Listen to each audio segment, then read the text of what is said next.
Friends, welcome to Sindhu's kitchen and vlog. ಇವತ್ತು ನಾವು hotel ಸ್ಟೈಲಲ್ಲಿ ಟೊಮೊಟೊ ಬಾತ್ ಮಾಡೋದು ಹೇಗೆ ಅಂತ ಹೇಳ್ತೀನಿ. ನೋಡಿ, ಚೆನ್ನಾಗಿದೆ, ಟೇಸ್ಟ್ ಮಾತ್ರ ಎಕ್ಸಲೆಂಟ್ ಇದೆ. ನನ್ನ ಚಾನಲ್ಗೆ ಯಾರು ಸಬ್ಸ್ಕ್ರೈಬ್ ಆಗಿಲ್ವೋ ಅವರು ದಯವಿಟ್ಟು ಸಬ್ಸ್ಕ್ರೈಬ್ ಆಗಿ ಆ್ಯಂಡ್ ಪಕ್ಕದಲ್ಲೇ ಇರೋ ಬೆಲ್ಲೈಕನ್ನ ಕ್ಲಿಕ್ ಮಾಡೋದು ಮಾತ್ರ ಮರಿಬೇಡಿ. ಪ್ರೊಸೀಜರ್ ನೋಡೋಣ. ಫಸ್ಟು ಈಗ 1 ಪಾವಷ್ಟು ಅಕ್ಕಿನ ನಾನು ಸೋಕ್ ಮಾಡ್ಕೋತೀನಿ. ನೋಡಿ, ಈ ಪಾವಷ್ಟು ನಾನು ರೈಸ್ನ ತೊಗೊಂಡಿದ್ದೀನಿ, ಸೋನಾ ಮಸೂರಿ. ಇದಕ್ಕೆ 2.5 ಗ್ಲಾಸಷ್ಟು ವಾಟರ್ ಹಾಕಬೇಕು. ಫಸ್ಟ್ ಈಗ ಇದನ್ನು ವಾಶ್ ಮಾಡ್ಕೊಳ್ಳೋಣ ರೈಸ್ ನೀಟಾಗಿ. ಓಕೆ, ಇದಕ್ಕೆ ಈಗ ನಾನು 2.5 ಗ್ಲಾಸಷ್ಟು ವಾಟರ್ ಆ್ಯಡ್ ಮಾಡ್ತೀನಿ. ನೋಡಿ, ಈ ಥರ. ಸೊ ನಿಮಗೆ ಇನ್ನೂ ಉದ್ರಿರಬೇಕು ಅಂದರೆ 2 ಗ್ಲಾಸ್ ಎನಫು. ಈ ಥರ ಫಸ್ಟು ನಾವು ಸೋಕ್ ಮಾಡಿ ಪ್ರೊಸೀಜರ್ ಸ್ಟಾರ್ಟ್ ಮಾಡೋಣ. ಆನಿಯನ್, ಟೊಮ್ಯಾಟೊ ಆ್ಯಂಡ್ ಕ್ಯಾಪ್ಸಿಕಮ್ನ ಈ ಥರ ಉದ್ದದ್ದಕ್ಕೆ ಹಚ್ಚಿಟ್ಕೊಂಡಿದ್ದೀನಿ. ಇಲ್ಲಿ 3 ಟೊಮ್ಯಾಟೋಸ್ನ ಹಚ್ಚಿಟ್ಟಿದ್ದೀನಿ. ನೋಡಿ, ಹುಳಿ ಟೊಮ್ಯಾಟೊ ತೊಗೊಂಡ್ರೆ ನಮಗೆ ರೈಸು ತುಂಬ ಟೇಸ್ಟ್ ಬರುತ್ತೆ. ಈಗ ಒಂದು ಜಾರಲ್ಲಿ ಒಂದು 1/2 ಬೌಲಷ್ಟು ಹಸಿ ಕೊಬ್ಬರಿ, 1 ಸ್ಪೂನಷ್ಟು ಜಿಂಜರ್ ಗಾರ್ಲಿಕ್ ಪೇಸ್ಟು, ಇದು ಹೋಮ್ಮೇಡ್ ಜಿಂಜರ್ ಗಾರ್ಲಿಕ್ ಪೇಸ್ಟ್ನ ಯೂಸ್ ಮಾಡ್ತಾಯಿದ್ದೀನಿ. ಈಗ 1 ಟೊಮೊಟೊ ನಾನು ಇಲ್ಲಿ ಹಾಕಿದ್ದೀನಿ. 1.5 ಸ್ಪೂನಷ್ಟು ರೆಡ್ ಚಿಲ್ಲಿ ಪೌಡರ್ ಆ್ಯಡ್ ಮಾಡ್ತಾ ಇದ್ದೀನಿ. ಸೊ ಆ್ಯಸ್ ಪರ್ ಟೇಸ್ಟ್, ನಿಮ್ಗೆ ಇನ್ನೂ ಸ್ಪೈಸಿ ಆಗಿರಬೇಕು ಅಂದರೆ 2 ಸ್ಪೂನ್ ಕೂಡ ಆ್ಯಡ್ ಮಾಡಿ. ಒಂದು 1/2 ಟೀ ಸ್ಪೂನಷ್ಟು ಗರಂ ಮಸಾಲ, 1/2 ಟೀ ಸ್ಪೂನಷ್ಟು ಧನಿಯಾ ಪೌಡರ್. ಇದನ್ನು ಈ ಥರ ಪೇಸ್ಟ್ ಮಾಡ್ಕೊಂಡಿದ್ದೀನಿ. ನೋಡಿ, ಈ ಥರ ನೈಸ್ ಪೇಸ್ಟ್ ಮಾಡ್ಕೊಳ್ಳಿ. ಓಕೆ, ಈಗ ಮಸಾಲೆ ರೆಡಿ ಇದೆ. ಈಗ ಒಂದು ಕುಕ್ಕರಲ್ಲಿ 3 ಟೇಬಲ್ ಸ್ಪೂನಷ್ಟು ಆಯಿಲ್ ಆ್ಯಡ್ ಮಾಡ್ತಾಯಿದ್ದೀನಿ. ಸೊ ಜೀರಾ, ಈಗ ರಾ ಮಸಾಲ ಆ್ಯಡ್ ಮಾಡೋಣ. ಬೇ ಲೀಫು, 2 ಲವಂಗ, 1 ಮೊಗ್ಗು, 2 ಚಕ್ಕೆ, ಇಷ್ಟನ್ನು ಆ್ಯಡ್ ಮಾಡ್ತಾಯಿದ್ದೀನಿ. ಈಗ ಇದನ್ನು ಫ್ರೈ ಮಾಡ್ಕೊಳ್ಳೋಣ ನೀಟಾಗಿ. ಫ್ರೈ ಆಗಿದೆ. ಈಗ ಕ್ಯಾಪ್ಸಿಕಮ್ ಹಾಕ್ತೀನಿ ಫಸ್ಟು.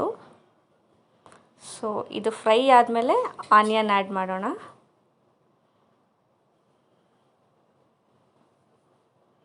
ನೋಡಿ, ಈ ಆನಿಯನ್ನು ಟ್ರಾನ್ಸ್ಪರೆಂಟ್ ಕಲರ್ ಬರೋವರೆಗೂ ನೀಟಾಗಿ ಫ್ರೈ ಮಾಡೋಣ. ಒಂದು 5 ಮಿನಿಟ್ಸ್ ಇದೇ ಥರ ಫ್ರೈ ಮಾಡ್ತಾ ಇರಬೇಕು.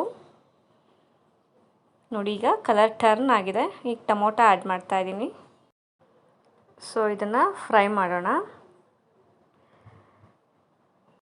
ನೋಡಿ, ಟೊಮ್ಯಾಟೊ ಸಾಫ್ಟ್ ಆಗೋವರೆಗೂ ಫ್ರೈ ಮಾಡೋಣ.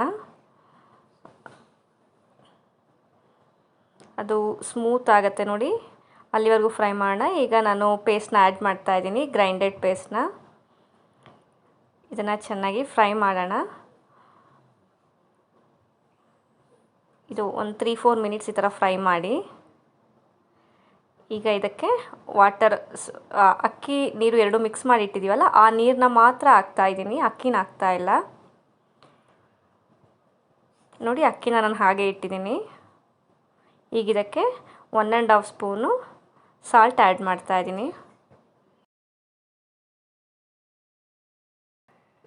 ಇದು ಚೆನ್ನಾಗಿ ಕುದಿಬೇಕು. ನೋಡಿ, ಈ ಥರ ಕುದಿ ಬಂದಮೇಲೆ ನಾವು ರೈಸ್ನ ಆ್ಯಡ್ ಮಾಡೋಣ.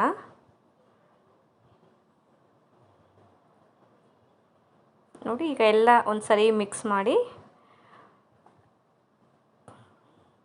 ಪುದೀನ ಆ್ಯಡ್ ಮಾಡ್ತಾ ಇದ್ದೀನಿ. 1 ಬೌಲಷ್ಟು ಚಾಪುಡ್ ಕೊರಿಯಾಂಡರ್. ಈಗ ಇದನ್ನ ಮಿಕ್ಸ್ ಮಾಡೋಣ.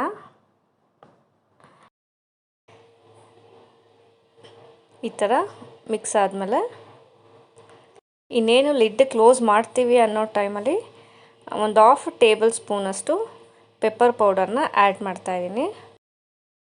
ಸೊ ಸ್ಪೈಸಿಯಾಗಿ ಟೇಸ್ಟ್ ಚೆನ್ನಾಗಿರುತ್ತೆ. ಈಗ ಲಿಡ್ ಕ್ಲೋಸ್ ಮಾಡೋಣ. 3 ವಿಷಲ್ಸ್ ಬರಲಿ.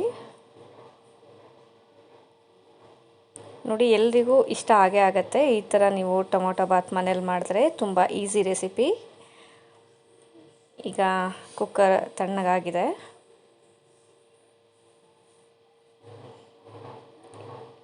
ಇದನ್ನು ನಾವು ಮಿಕ್ಸ್ ಮಾಡ್ಕೊಳ್ಳೋಣ. ನೋಡಿ, ಈ ಥರ ಉದ್ರುದ್ರಾಗಿದ್ದರೆ ಚೆನ್ನಾಗಿರುತ್ತೆ.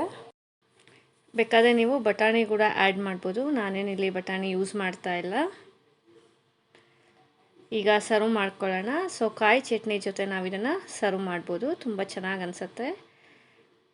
ಈ ಥರ ಸರ್ವ್ ಮಾಡ್ತಾ ಇದ್ದೀನಿ. ನೋಡಿ ಟೇಸ್ಟ್ ಚೆನ್ನಾಗಿದೆ.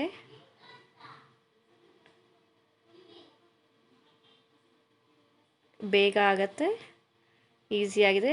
ಲಂಚ್ ಬಾಕ್ಸ್ ರೆಸಿಪಿ ಅಂತ ಕೂಡ ಹೇಳ್ಬೋದು. ಸೊ ನಿಮ್ಮೆಲ್ರಿಗೂ ನನ್ನ ವಿಡಿಯೋ ಇಷ್ಟ ಆಗಿದೆ ಅಂತ ನಾನು ಅನ್ಕೋತಾ ಇದ್ದೀನಿ. ನೋಡಿ ಕಲರ್ ಕೂಡ ತುಂಬ ಚೆನ್ನಾಗಿ ಬಂದಿದೆ. ಈ ಥರ ಟೇಸ್ಟ್ ಕೂಡ ಚೆನ್ನಾಗಿದೆ, ಎಮ್ಮಿ ಆಗಿದೆ. ಸೊ ನಿಮ್ಮೆಲ್ರಿಗೂ ಇಷ್ಟ ಆಗಿದೆ ಅನ್ಕೋತೀನಿ. ದಯವಿಟ್ಟು ನನ್ನ ಚಾನಲ್ಗೆ ಸಬ್ಸ್ಕ್ರೈಬ್ ಆಗಿ. Thank you.